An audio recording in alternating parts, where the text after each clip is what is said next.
जय हिंद जय भारत दोस्तों, आपका हमारा यूट्यूब चैनल सीएसएफ एसआईएलडीसी मेंटर्स पे स्वागत है।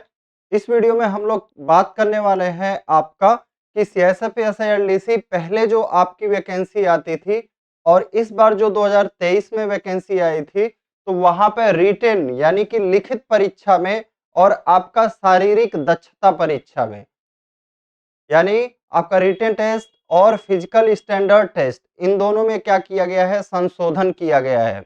तो उन महत्वपूर्ण संशोधनों को हम लोग देखने वाले हैं और आपको एग्जाम देने से पहले हर एक कैंडिडेट के लिए ये चीजें जानना जरूरी है कि भले ही आपको कई बार ऐसा भी लग रहा होगा कि कंपटीशन जो है आसान हो गया है। कई लोग क्या है, अब मान लिए होंगे कि कंपटीशन आसान हो गया है, लेकिन मैं बता दूं व्यक्तिगत रूप से चीजें आसान हुई हैं, लेकिन सामूहिक रूप से चीजें कठिन हुई हैं। कैसे कठिन हुई हैं?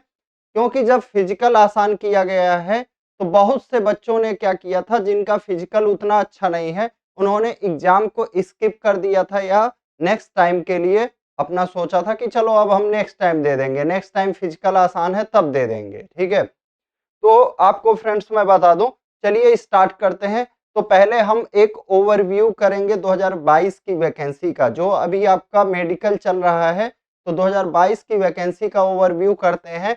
पहले लगभग आपका 700 पोस्ट के करीब ये वैकेंसी आई थी 2022 में, लेकिन जैसा कि आपको मैं बता दूं 2019 में, 2020 में और 2021 लगातार 3 वर्षों में आपका वैकेंसी जो है खाली जा रहा है और 2022 में भी आपका 500 से 600 पोस्ट तक वैकेंसी खाली जाने का पूरा उम्मीद है। 2019 में लगभग 1000 प्लस वैकेंसी खाली गई आपकी। इसी तरह 2020 में भी लगभग देखा जाए तो 300 प्लस आपका वैकेंसी और 2021 में भी 300 से ज्यादा ही वैकेंसी खाली गई। ठीक है, 300 क्या और भी हो सकती हैं। अब यहाँ पे प्रश्न ये उठता है कि जब लगातार 3 वर्षों में आपकी वैकेंसी खाली गई, तो कैरी फॉरवर्ड वैकेंसी क्या होती है, कैरी फॉरवर्ड होती है, यानी वो जरूरत था तभी तो वैकेंसी निकाला गया डिपार्टमेंटल एग्जाम। जब जरूरत था तो जरूरत पे ये वैकेंसी भरी नहीं। ठीक है, कोरोना के वजह से 2019 का एग्जाम लेट हुआ, फिर आपका 2020 का भी, 2021 का भी। अब फ्रेंड्स बात करेंगे हम कि 2022 में भी वैकेंसी खाली जाएगा, तो इसके लिए मैं आप लोगों से एक मतलब रिक्वेस्ट करूंगा कि अभी जो डीजी बने हैं, ठीक है, सीएसएफ के जो डीजी बने हैं, मुझे लग रहा है कि समस्याओं को सुनना मतलब उन्होंने काम करना पसंद कर रहे हैं। जैसा एक ओवरव्यू मिल रहा है कि वो कई तरह की सीएसएफ में जो समस्याएं हैं, पोस्टिंग से संबंधित और चीजों से संबंधित, उस पे लोगों से जानकारी ले रहे हैं, राय ले रहे हैं। तो एक युवा आप होने के नाते आपका करियर बढ़िया हो सके, मैं एक वीडियो बनाऊंगा कि आप मतलब एक ऐसा रिक्वेस्ट डालिए कि जो वैकेंसी इसमें 2022 में खाली रह जाती हैं, अगर आप लोगों का कमेंट आता है कि हाँ सर आप एक ऐसा वीडियो बनाइए कि 2022 में जो वैकेंसी खाली हो जाती हैं उनको 2023 में जोड़ दिया जाए। मान लो 2022 में भले ही आपका फिजिकल के समय रीट अभी ना, मतलब फाइनल मेरिट के समय 2023 की जब एग्जाम हो, फिजिकल हो, तब जोड़ा जाए, लेकिन जोड़ दिया जाए, क्योंकि यहाँ पे तो पता चल ही जाएगा कि इतनी वैकेंसी खाली चली गई हैं। तो आप लोग अगर कमेंट करते हैं, ठीक है, आप लोगों का रिस्पांस आता है कम से कम बढ़िया अच्छा खासा, तो इस पे मैं एक वीडियो बना दूंगा कि कैसे आप किस तरह से आप प्रोफार्मा में इस तरह का रिक्वेस्ट कर सकते हैं कि जो ये वैकेंसी खाली रहती है उसको अगले साल कैरी फॉरवर्ड करने का प्रयास किया जाए। तो अगर मान लीजिए यहाँ से 500-600 वैकेंसी आ जाती है, तो ये लगभग आपका 1300-1400 वैकेंसी हो जाएगा। ठीक है, और नहीं भी आता है तो 850 एक अच्छा खासा वैकेंसी है, क्योंकि आप सभी को पता है इस बार आपका मेरिट नहीं बना है, मेरिट नहीं बना है और अच्छा खासा में लगभग 9000 बच्चों ने एग्जाम दिया, तो उसमें आपके 2300 बच्चे पास भी हुए, 2300 बच्चे पास हुए। इसका मतलब एक ठीक ठाक लड़के भी पास हुए, 25% मान के चला जाए लड़के भी पास हुए, 25% लड़के भी पास हुए, और जिसका भी फिजिकल पास, जो भी फिजिकल पास कर गया, सभी को आपका मेडिकल के लिए बुलाया गया। तो इस तरह से आप देखेंगे कोई भी कट ऑफ नहीं बना है, तो मिनिमम मार्क्स तक बच्चे सेलेक्ट हो गए हैं। ठीक है, मिनिमम मार्क्स तक बच्चे सेलेक्ट हो गए हैं। तो एक तरह से देखा जाए अब चीजें 2023 में थोड़ा आसान हो जाएंगी। क्या?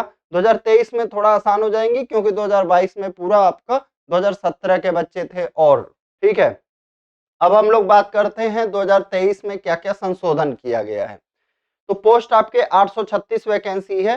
तो यहाँ पे आपका जब आप सीआईएसएफ एसआईएलडीसी का एग्जाम देते हैं, एसएससी जीडी आपने दिया होगा तो वहाँ पे कंपल्सरी नहीं था ऐसा कोई कि आपको हर सब्जेक्ट में क्या करना है, पास करना है या इतना स्कोर करना है। लेकिन जब आप डिपार्टमेंटल एग्जाम यहाँ पे सीआईएसएफ एसआई का देते हैं तो यहाँ पे कंपल्सरी होता है कि आप ईच सब्जेक्ट में अगर आप यूआर या ओबीसी से एसएससी जीडी में सेलेक्ट हुए हैं, यहाँ पे एलडीसी में तो यूआर या ओबीसी का कॉलम नहीं होता है, सिर्फ यूआर होता है। क्या? सिर्फ यूआर होता है यानी अनरिजर्व होता है, अनारक्षित होता है। लेकिन एसएससी जीडी से अगर मान लो आप यूआर या ओबीसी में भर्ती हुए हैं तो आप जब डिपार्टमेंटल एग्जाम देंगे सीएसएफ एसआईएलडीसी का तो आपको हर सब्जेक्ट में 40% का मतलब क्या होगा, 50 क्वेश्चन का आपका हर सब्जेक्ट होता है तो आपको 20 क्वेश्चन अटेम्प्ट करने होंगे। कितने अटेम्प्ट करने होंगे? 20 क्वेश्चन सही करने होंगे, अटेम्प्ट नहीं, 20 क्वेश्चन आपको सही करने होंगे। फिर बात आती है एससी एसटी के लिए। तो एससी एसटी के लिए फ्रेंड्स मैं बता दूं 50 का 35% होता है 17.5। तो अब कुछ लोगों को डाउट होगा क्या अगर हम 17 क्वेश्चन कर देंगे तो क्या हमारा सिलेक्शन हो जाएगा? नहीं होगा, आपको 18 क्वेश्चन करने होंगे। प्रूफ के रूप में मैं बता दूं, जैसे मान लो पहले यूआर और ओबीसी के लिए हर सब्जेक्ट में आपका कितना रहता था, यूआर और ओबीसी के लिए हर सब्जेक्ट में 45% होता था। कितना होता था? 45% होता था। तो 50 का 45% 22.5 होता था और यूआर और ओबीसी को हर सब्जेक्ट में 23 क्वेश्चन करने होते थे। कितने करने होते थे? 23 क्वेश्चन करने होते थे। तो उसी तरह अब एससी और एसटी को जब 17.5 हो रहा है तो कितने क्वेश्चन करने पड़ेंगे? हर सब्जेक्ट में 18 क्वेश्चन सही करने पड़ेंगे। अब आ जाते हैं हम लोग ओवरऑल। पहले यूआर और ओबीसी के लिए ओवरऑल 90 क्वेश्चन होने थे। कितने होते थे? यूआर और ओबीसी के लिए 100 क्वेश्चन होते थे। कितना? 100 क्वेश्चन होते थे। और अब जो है 2023 की वैकेंसी से इसको कितना कर दिया गया है? 90 क्वेश्चन कर दिया गया है। फिर एससी एसटी की बात करें तो कितना कर दिया गया है आपका? पहले 90 क्वेश्चन होता था, अब 40% यानी 80 क्वेश्चन हो गया है। ठीक है। तो फिजिकल का बात स्टार्ट करने से पहले फ्रेंड्स मैं बता दूं, आप हमारा एप्लीकेशन फ्यूचर रोजगार जरूर इंस्टॉल करें। वहां पे आपको सीआईएसएफ एसआईएलडीसी का स्पेशल कोर्सेज जो है मिल जाएगा। ठीक है।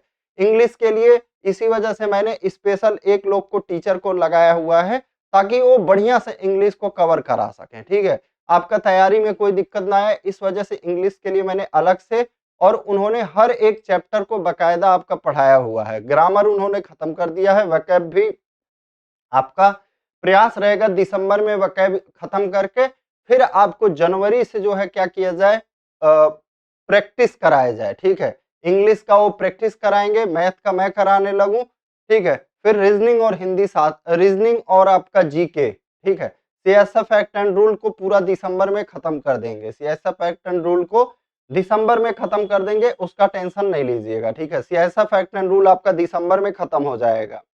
तो यहाँ पे फ्रेंड्स अब हम लोग बात कर लेते हैं रनिंग का। ठीक है। तो फ्यूचर रोजगार ऐप आपको प्ले स्टोर से मिल जाएगा और वहां पे आपको सीएसएफ एएसआई के लिए स्पेशल कोर्स मिल जाएंगे। अब रनिंग की बात करें तो जो पुरुष हैं यानी कि मेल हैं, अगर वो 35 साल तक, अप टू 35 ईयर्स मतलब 35 साल तक के हैं, तो देखिए 3.2 किलोमीटर। तो ये 35 साल आपका कब गिना जाएगा? 35 साल गिना जाएगा जिस दिन से आपका भर्ती का, ठीक है, भर्ती का, ठीक है, तो भर्ती का गिना जाएगा। आप ये ध्यान दीजिएगा, जब आपका वैकेंसी ये आया है और उसमें जब का डेट मेंशन किया गया है, यानी 1 अगस्त 2023 मेंशन किया गया होगा। आप देखिएगा ये 2023 का वैकेंसी है तो 1 अगस्त 2023 का, ये नहीं देखना कि आपका रनिंग वाला डेट ना, ऐसा नहीं सोचना कि मैं उस दिन रनिंग करने जा रहा हूं तो मेरा एज आज क्या है ना। जब आपका वैकेंसी आया था तब से लिया जाता है, इस बात को जान लीजिएगा। उसमें एक डेट फिक्स रहता है, उस डेट से बात की जाती है। तो 1 अगस्त 2023 को अगर आप 35 साल तक के हैं तो आपको समय कितना मिलने वाला है यहाँ पे? 3.2 किलोमीटर के लिए 16 मिनट 6 सेकंड, यानी रनिंग आसान किया गया है। कैसे किया गया है? मान लीजिए आपका 6.5 मिनट में पहले कितना रहता था, 1600 मीटर, तो 6.5 का 2 गुना करिए, आपका कितना हो जाएगा, 13 मिनट हो जाएगा, ठीक है, 3200 मीटर। अब उसमें आपको 13 मिनट के बाद देखिए 3 मिनट एक्स्ट्रा मिल रहा है, तो आराम से इसको किया जा सकता है, यानी 3200 मीटर जो है 3 किलोमीटर तो आपका आराम से 15-15 मिनट में हो जाता है, मैं भी कर लेता हूँ, ठीक है। 3 किलोमीटर तो आपका 16 मिनट 6 सेकंड में बहुत आराम से प्रैक्टिस करके किया जा सकता है, ठीक है। अब चीजें आसान हो गई हैं रनिंग के लिए। फिर अगर जो व्यक्ति 35 साल से ऊपर है उसको कितना मिलेगा, 17 मिनट 46 सेकंड मिलेगा। क्या? जो एबव 35 है उसको मिलेगा 17 मिनट 46 सेकंड। और महिलाओं में 35 और 35 के ऊपर का कोई कॉलम नहीं है, अप टू 45 यानी महिलाओं में जो 45 साल का है उसको 1.6 किलोमीटर कितने मिनट में, 11 मिनट में। महिलाएं पहले सबसे ज्यादा जो फिजिकल में फेल होती थी वो आपका 100 मीटर रनिंग में अधिकतर फेल होती थी, 100 मीटर रनिंग और आपका 1600। तो अब महिलाओं के लिए भी बेहतर हो गया है। क्या? महिलाओं के लिए भी बेहतर हो गया है। 1.6 किलोमीटर 11 मिनट में मुझे जहां तक लगता है बहुत आसानी से दौड़ा जा सकता है। मुझे जहां तक लगता है चाहे आपका महिलाओं के लिए ही भी हो तो 1.6 किलोमीटर 11 मिनट में। तो इस भर्ती में 2023 वाले में यही बदलाव किया गया है और 2024 का वैकेंसी आपका दिसंबर लास्ट तक, इस महीने के लास्ट तक या जनवरी में आपको जरूर देखने को मिल जाएगा, ठीक है।